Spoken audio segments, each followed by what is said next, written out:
The opening of the '67 season pits the favorites of the East against each other as the Dallas Cowboys meet the Cleveland Browns.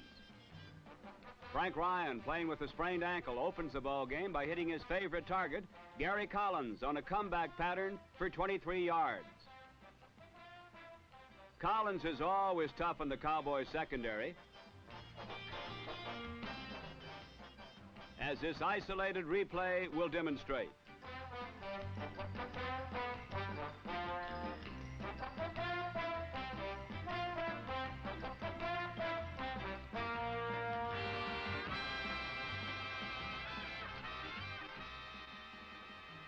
Ryan spreads the defense by going to the left side to number 42, split end, Paul Warfield, who looks to be in top form this season.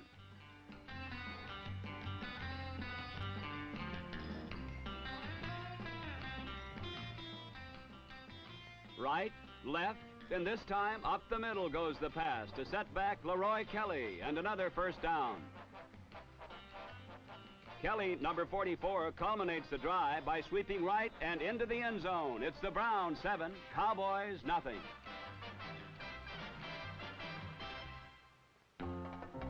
Number 30, halfback Dan Reeves, gets the Cowboys off and running on a jaunt that nets 10 yards.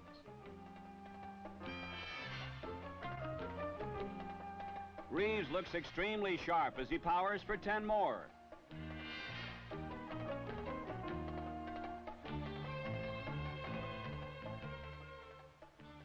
On 1st and 10, Meredith crosses up the Browns defense by throwing to Bob Hayes, who ties the game in one big play as the first quarter ends.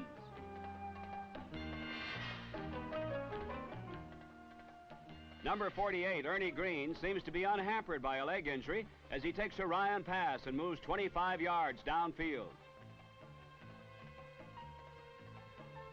Gary Collins is giving the Cowboys plenty of trouble today. Here Ryan hooks up with him on another long gain. On the play, Collins runs a post pattern, his favorite pattern. Number 34, Cornell Green, is a frustrated defender.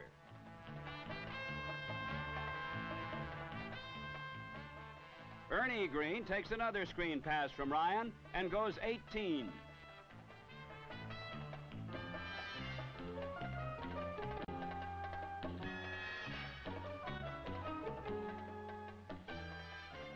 But the Cowboys hold, and a fourth down field goal attempt goes awry as Shiner fumbles the snap from center.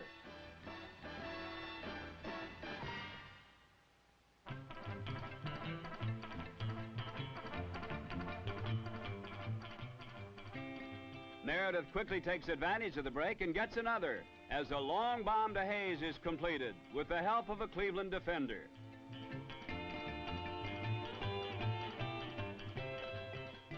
The strong front line of the Browns puts pressure on Meredith, who's forced out of the pocket.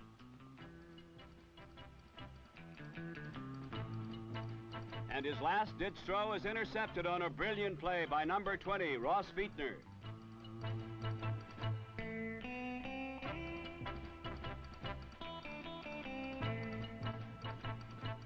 However, Cleveland can't move the ball against a tough Cowboy defense, and Dallas gets the ball again.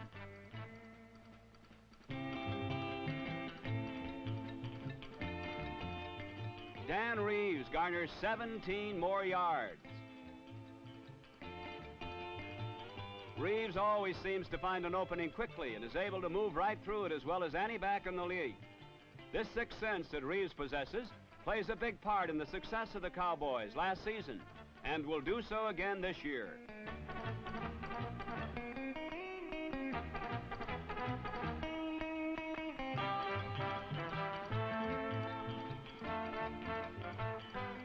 It looks like Dan Reeves' day in Cleveland as he caps his own drive by making a circus catch for the touchdown. Dallas 14, Cleveland 7 at halftime. The Cowboy defense is the story in the second half. On the first play, number 54, linebacker Chuck Howley intercepts and goes all the way to make the score Dallas 21, Cleveland 7. The Browns can't seem to get untracked. Jethro Pugh throws Ryan for a 5-yard loss.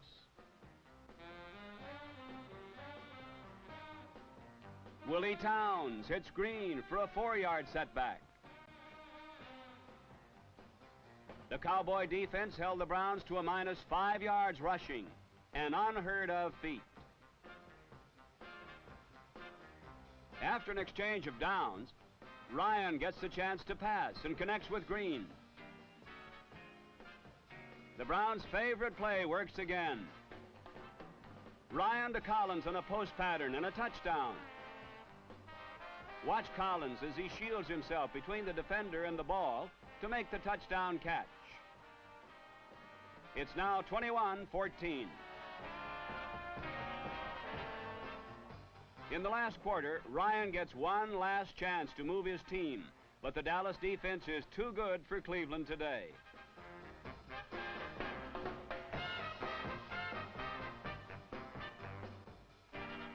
The game reaches an ignominious end for Ryan and the Browns as he slips and falls on his own as the clock runs out, and the Cowboys win it 21-14.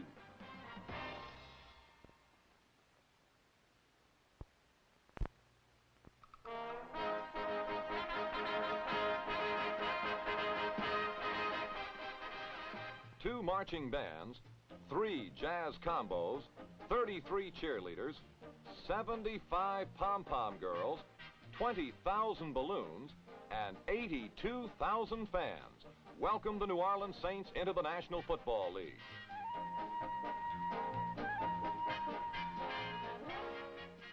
Rookie John Gilliam made it a day to remember. On the opening kickoff of the Saints' opening game, he raced 95 yards to a touchdown.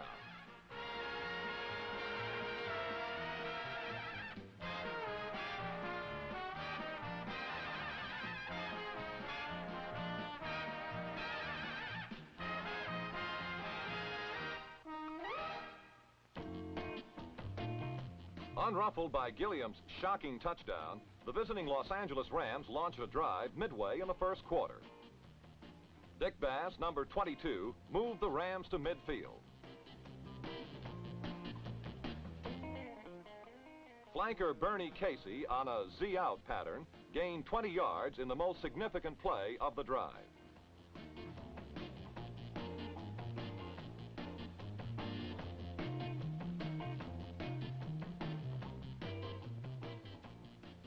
Dick Bass, along with 4-year man Lester Josephson, number 34, muscled the Rams to the Saints' 2-yard line.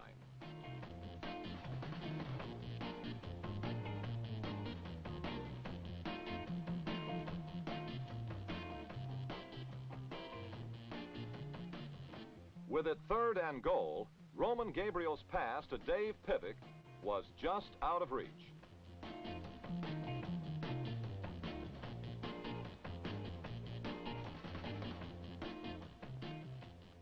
The Rams were forced to settle with a 10-yard field goal by Bruce Gossett.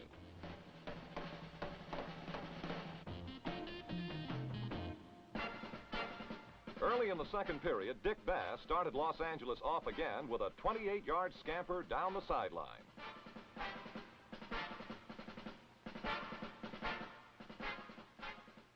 The Ram line provided Gabriel with plenty of time to find Bernie Casey for a 20-yard advance.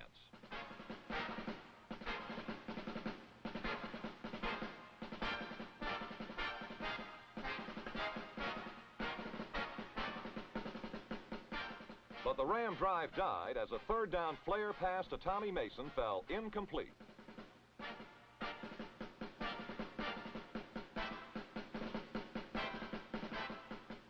Bruce Gossett made good with a field goal. But minutes later, Charles Durkee did likewise for the Saints.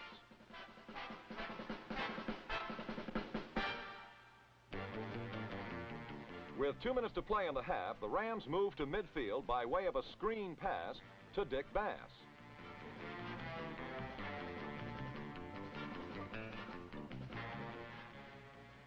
Two plays later, Bernie Casey sailed past George Rose and gathered in a 48-yard toss to put the ball on the New Orleans 20.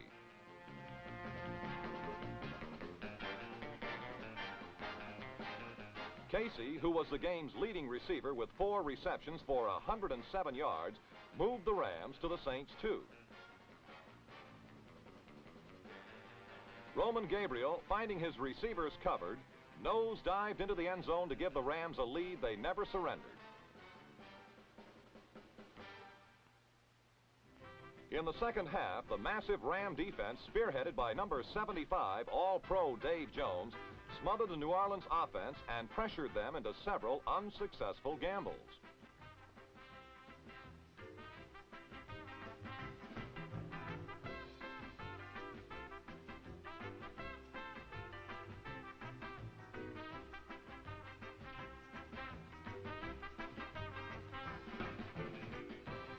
The Los Angeles offense, under the experienced direction of Roman Gabriel, scored often enough to win 27-13.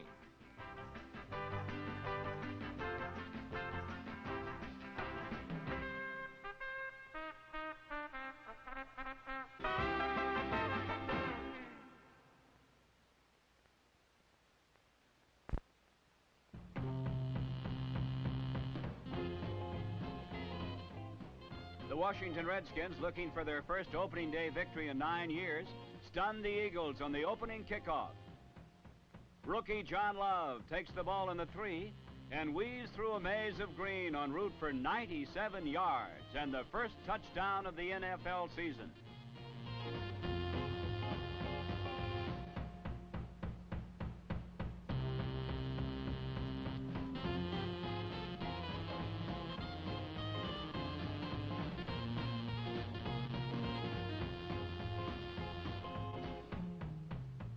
Trailing 7-0, Norm Snead sends Israel Lang on a sweep that nets 13 yards.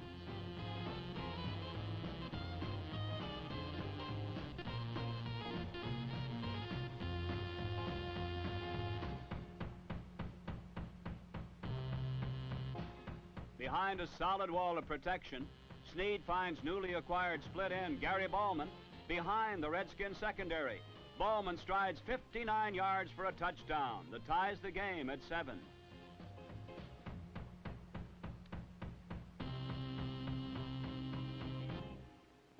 The Eagles fall behind 10-7 late in the first quarter as Snead unleashes Israel Lang for 14 yards.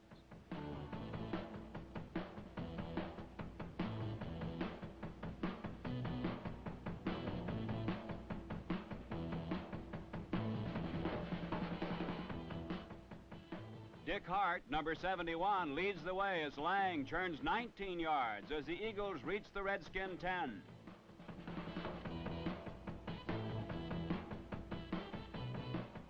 The Eagles take the lead 14-10 as Snead and Ballman connect for their second touchdown of the day. Last year, the Eagles' most glaring weakness was receiving. With the acquisition of Ditka and Ballman, the deficiency has become a strength.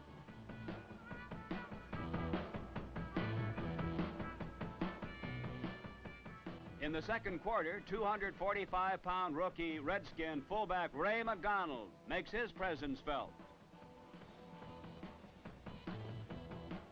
Catching the Eagles in a safety blitz, Jurgensen zips a pass to Charlie Taylor, and last year's leading NFL receiver shows he's lost none of his game-breaking luster.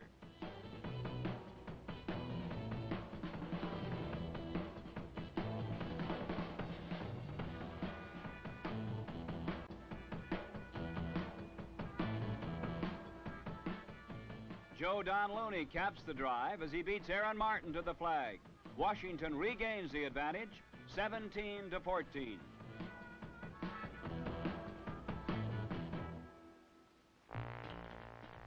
Late in the half, Snead scrambles free from the rush and lobs a perfect pass to Woodishik on the Redskin 33.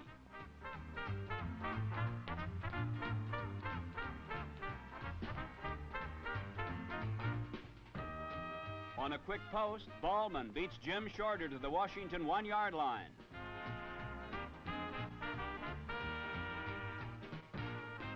The drive culminates on a quarterback sneak by Norm Snead. As the half ends, the Eagles cling to a scant 21-17 margin. Why was Charlie Taylor the top receiver in 1966?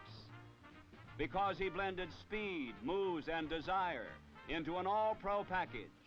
His 39-yard pass and run in the third quarter is good to the Eagle 15.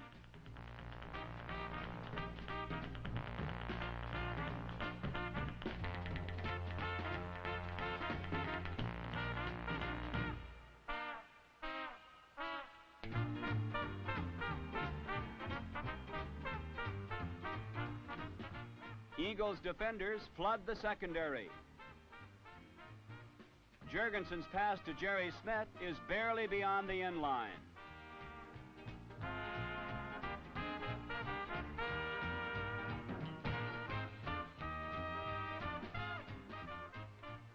Undaunted, Jurgensen comes back again to Smith. This time it's a touchdown as Washington regains the lead, 24-21.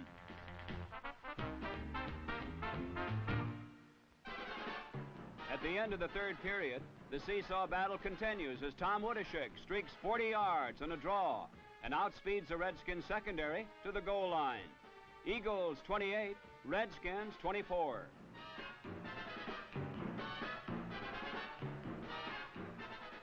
The Redskins' last real attempt to score is blunted by Jim Nettles' last-second deflection of a Jurgensen to Taylor bomb.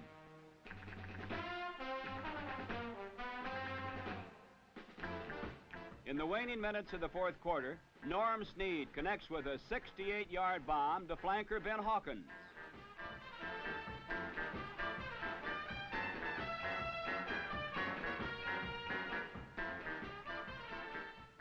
The 68-yard pass and run sets up a 1-yard plunge by Woodishik as the Eagles win 35-24 in a game that matched two of pro football's most explosive offenses.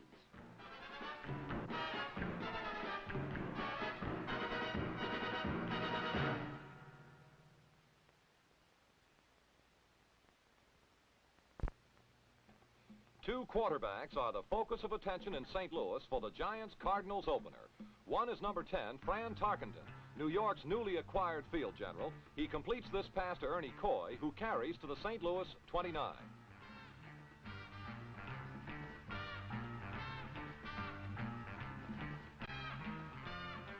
Former Cardinal Bill Triplett gets the first touchdown, and New York owns the lead.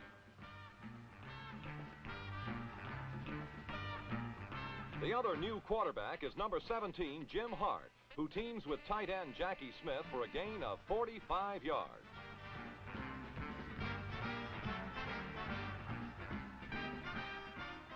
Rookie of the Year in '66, John Rowland scores for St. Louis to tie the game. In the second quarter, Rowland sparks another St. Louis surge.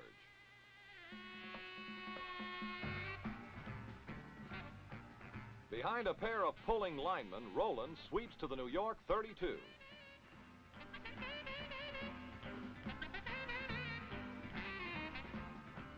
From there, the Cardinals grab the halftime lead on the strength of a Jim Bakken field goal.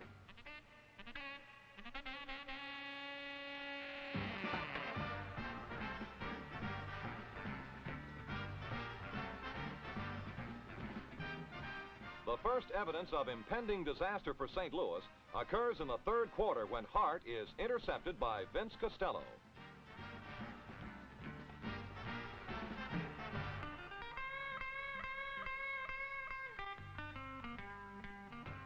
Tarkenton, who was held in check in the first half, arches a pass to Homer Jones that covers 38 yards.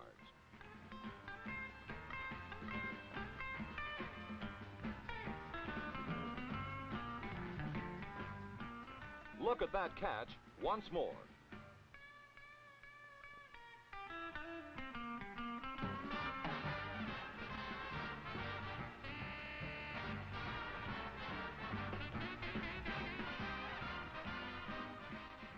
Triplett hits in for his second touchdown, and the Giants are up 14-10.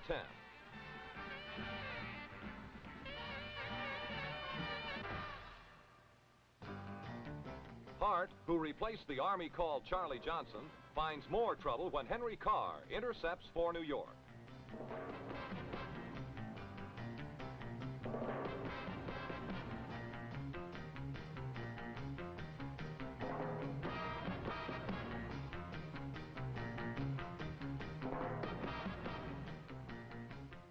On the very next play, Fran Tarkenton passes to Homer Jones, who eludes Larry Wilson en route to a 70-yard touchdown. It's 21-10 Giants.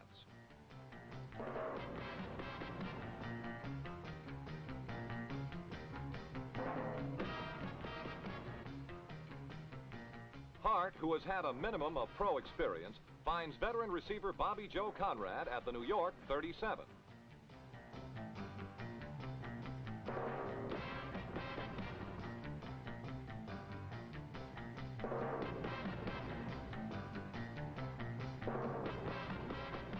Willis Crenshaw runs to daylight for a gain of 23 yards.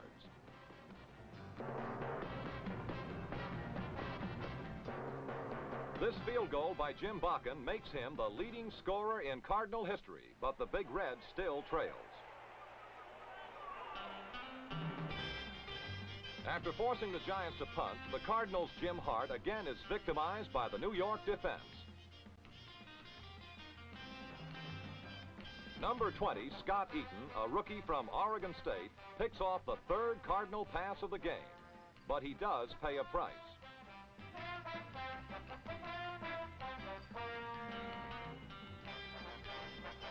Shades of yesteryear as Tarkenton scrambles to the Big Red 39, where the third quarter ends.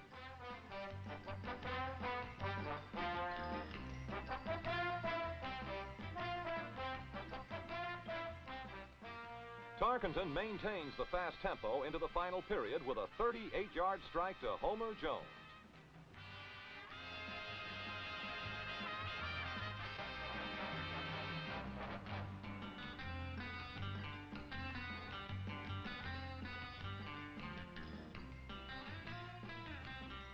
Notice how Jones literally drags Larry Wilson into the end zone.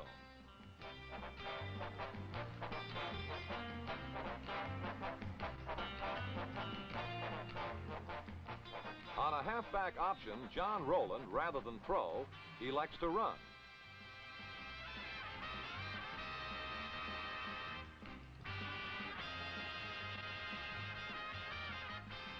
Rowland steps off 16 yards.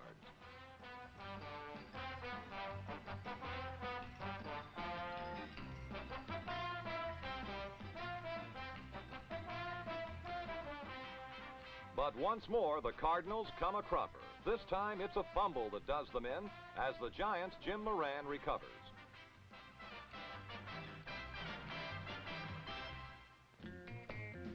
Tarkenton has turned it on in the second half. Fran leads the veteran Del Schaffner perfectly for his third touchdown pass of the day. The timing on Schaffner's reception was simply perfect.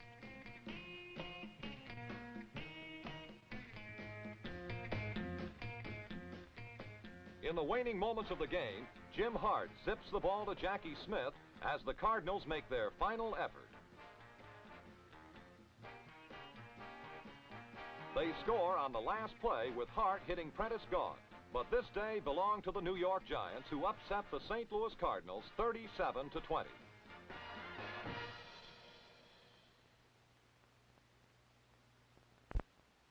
On a Sunday of unprecedented action and thrills, these are the plays we think are the best of the East. Before a sellout crowd in football-crazy New Orleans, Saint rookie John Gilliam fielded Bruce Gossett's kick in the 4 and outsped all Ram defenders for a 95-yard score and the first touchdown in Saint history.